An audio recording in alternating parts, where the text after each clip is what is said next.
Hi guys, how are you? My name is Naida and I'd like to welcome you to my channel and thank you for joining me today. So I am here to talk to you about, first of all, let me say 2020 has been quite a year and I am speaking as if I'm in the future because technically I'm making my mind go there because 2020 has been quite a year and a lot of people have been saying erase 2020. Yo, listen, 2020 is super important. It's a year of cleansing and exposure because there are things that have been hidden under the rug and that we've been avoiding for years, day in and day out. And so it was and is still, there's still cleansing going on. It's absolutely essential. The year has been essential. I mean, a lot of people have seen, um, have had time away from their churches and have really just stepped back and looked and seen that, hey, you know what? This is not the type of church that, I mean, I should be a part of. This is not, I'm here for the wrong reasons. I'm not being spiritually fed. I'm just here for social reasons. And so maybe people are starting to um, look for a different place of worship. Uh, and, you know, there's going to be a lot of changes. Unfortunately, there are people that are leaving their marriages because they just woke up one day and say, "Hey, yo, I really don't like you." Now that we've had, it sounds really bad, but now that we've had time to spend together, honestly, I don't really like you. And so listen. Don't take me too seriously on this. I'm not taking divorce lightly because it's not a light thing because it breaks up families. But my point is there's a lot of eye opening taking place because of the exposure that the year has brought. And so, on top of the pandemic, everyone's been watching the US election very keenly. And we're like 3 days in, and there's no one that's been chosen and there are allegations of fraud. And I mean, the world is really um, taking, turning so specifically, so significantly rather. And there really is, if you weren't aware before, there really is like, you could sense the there's a shifting that's taking place, and you could sense that there are agendas that is been taken from the heavenly realms and been taken to the earthly realms on both sides. And there's just this tension going on. But if you stick with God, he always prevails. I mean, he's never lost a battle.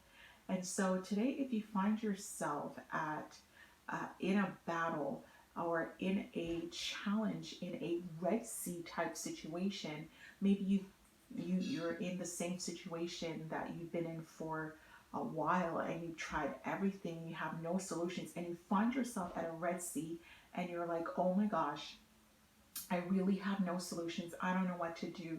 This is where God gets to move. When we've come to the end of ourselves, that's when God gets to move. And so in Exodus 14, there's so many um, keys that God teaches us with this chapter. So you've Moses spoke to Pharaoh, and he's finally released the children of Israel after just the plagues and the kids under two being killed and all that stuff. He finally released the children of Israel, and then he had a change of heart. When they started traveling, he said to his servants, "Wait a minute, what have I done? Like, I've just given up free service." And so he's like, "We're gonna go after them." And so when the Israelites saw that Pharaoh and his army, like his best army, was coming to him, they got so intimidated and frightened, and they started to speak out of fear. And this is what the enemy wants. He wants to intimidate, he wants to frighten you, he wants to back you up against a wall so you feel like you're helplessness, and out of fear. This is what the enemy's driving. Even in the atmosphere, we could see all the stuff going on in the news with police brutality, and it's just like on replay and replay. And when you watch that stuff, if you're of African origins, fear is incited into you and you feel helpless, because the narrative is that if you, regardless of how much you make, you're still a black man, you're still a black woman. And listen, we have value. We don't need to ask for value. We are valuable. So our job is not to give in to fear and give in and carry on like we're helpless, because we're not helpless. Because anything that you are going to face in the world, God has already infused you with everything you need to thrive in the world, not just to survive like a weakling, no, to thrive in the world. So we don't need to fear, and we don't need to give in to fear, and we don't need to speak out of fear, because when you speak out of fear, you start speaking crazy stuff. Like when the Israelites saw the Egyptian army coming, they started telling Moses, "Oh, Moses, you should have left us in the desert to die," which is absolutely ridiculous. I want to read it because it's so unbelievable. Where are they? So when they saw the Israelites or the Egyptian army come, remember the Egyptians were the most powerful army on earth. But when it doesn't matter how powerful they are, you don't need to fear them. This is what they said when they spoke out of fear. They start talking crazy stuff. Didn't we tell you to leave us in Egypt so we can serve the Egyptians? Who the heck wants to be stuck in slavery all the days of their life?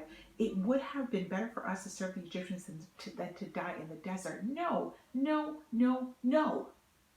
If there is a way of escape, and God always make a way of escape, you take what God is leading into you, the way of escape. You don't give in to fear. And we tend to do that when we've been stuck in something for so long, and then we try to move in a different direction, and something comes our way. We get so scared and we start jumping back to the familiar, like, oh my God, I shouldn't have left. I shouldn't have left. I should just stay where I was. No, go ahead, move out of metro housing and pay and purchase your home, and don't think about, oh, I'm gonna have to pay hydro, and I'm gonna have to pay a mortgage, and I'm gonna have to listen. Set yourself up properly, and God will give you strategies to do this. You just have to stop speaking out of fear and go forward and do it. Trust God. God is saying, trust me. When you find yourself at a Red Sea, when you find yourself at a place that you've done everything you can do and there are no other options, this is a perfect spot to trust God, because God is literally sitting there waiting for you to trust Him. And sometimes it's only when we come to the end of ourselves, that's when we start trusting Him. And listen, Moses, this was God speaking through Moses. This is what He said to the people. Don't give in to fear. These are His exact words. Do not be afraid. Stand firm, and you will see the deliverance the Lord will bring you today. The Egyptians you see today, you will see them. You will not see them, never see them again.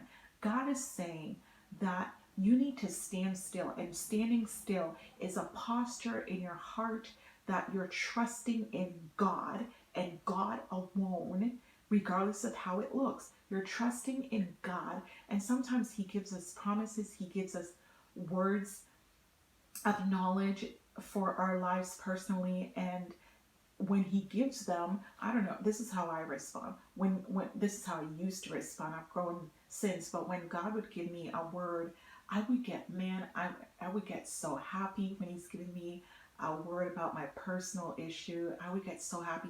I thought that it would be fixed like as soon as I'm out of my quiet place with Him, and then it turns out half the time it just gets worse, and I'm like, what? What is this? I'm pretty sure this is what I heard. And then after days come, I'm like, didn't I really hear that? And there are days that I'm like, I'm pretty sure I heard that. And sometimes I write down what He tells me, because it's just so crazy and unusual that I would never think of that myself. And so I know for a fact that it's not me, it's Him. And sometimes He might give you a word and it won't come to pass the same year or the next year or the next year. But the fact is He will. He'll keep you in there until you learn to trust Him, because you have to learn to trust him going up to the Red Sea, because you need faith to cross over the Red Sea. Because what happened later on was God actually, God actually uh, made a way for the children of Israel, and they were going through the Red Sea. But could you imagine? I don't know how high the water was, but I'm gonna say, let's estimate it could have been 40 feet high, maybe 90 feet. I don't know, but 40-foot water on each side. That's crazy. Mm, the thought of it just it scares the crap out of me. But water on each side, it really takes faith to walk through. So if you didn't trust him before, you really are going to struggle to trust that he has delivered you. So God is saying, hey, you know what? Put your trust in me. Stand still. The Lord will fight. Moses, by the way, ends up by saying, the Lord will fight for you. You need only be still. Be still in your heart. The posture of your heart should be, I trust in God that he's going to deliver me out of this. And it might seem like he won't, but he will. And the only evidence that I know that he will, and the only evidence I need, is his word. God's word never comes back to him void. He will never say something to you and it comes back to him void, no matter what it seems like. So no matter what you find yourself, um, what Red Sea you find yourself today, it could be a relational Red Sea that you've been praying about. It could be a financial Red Sea that you've been praying about. I don't know if it's something to do with your health. Whatever it is, whatever word he's given you, trust him, and don't mess things up by saying, okay, I trust that he will do it a specific way. He does things in unusual ways. Don't trip yourself up by thinking he's going to do it this way, and then when he does it that way, you don't want it that way, because that's not the way you expect it. Just trust that he will work it out. That's it. Don't confuse things. Be simple. Just trust that God knows what he's doing, because he is, after all, God. So trust your dad. He has good things in store for you. It says here that during the last watch of the night, the Lord looked down. He looked down and he saw what was happening with the Egyptians and his kids, and he delivered them. God is looking down on you today, and he's saying, trust me. He's saying, listen, in your weakness, when you recognize your limitations, that's when my strength is made perfect. You don't have to figure everything out. You don't have to be strong all the time. Don't ignore your emotions. Acknowledge your emotions. Acknowledge how you feel. Acknowledge that you feel like, maybe you even feel like you're in crisis mode. Acknowledge it. But in the end, you're going to trust. And you're not going to trust yourself, but you're going to trust God. And you're going to trust that he's given you everything you need, even before you made it, came out onto the earth and made it out of your mother's womb. He already gave you everything you need to succeed in the world. So trust him, and he's going to take care of you, and rest in that truth. And I pray that this was of encouragement to you. And if it was, go ahead and share, and go ahead and like and subscribe. And thank you so much for doing that, because that will definitely help me out and encourage me too. So thank you so much for tuning in, guys, and have a great day. Take care. Bye bye.